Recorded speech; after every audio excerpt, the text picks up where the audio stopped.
Ako'y nasa Malate, alas 7 ng gabi.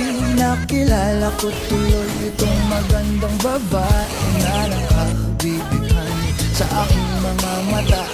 Ang di ko lang alam, manloloko lang pala. Bumanat sa'kin ang bil mo ko niyan, bil mo ko no. Nagtuturo na siya, hindi pa kami on upang di mahalata.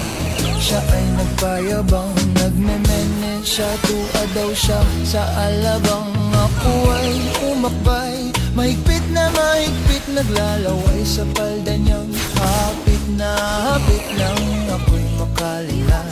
Di ko siya matagpuan, ubos ang aking money, di ko pa nahalikan. When the night has come, at pinatay ang ilaw.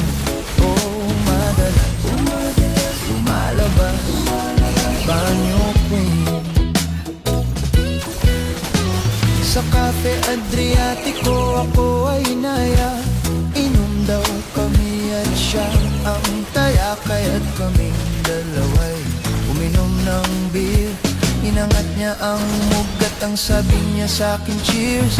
Ang di ko alam ay mayroon siyang inilagay. Ako'y biglang nahilo, nawalan ng aking malay. Nang ako'y magising, aking napansin pangalan ng motel, Anito Inn. Kaya't ang sabi ko, nako, split na ako pag nabuko ng girlfriend ko.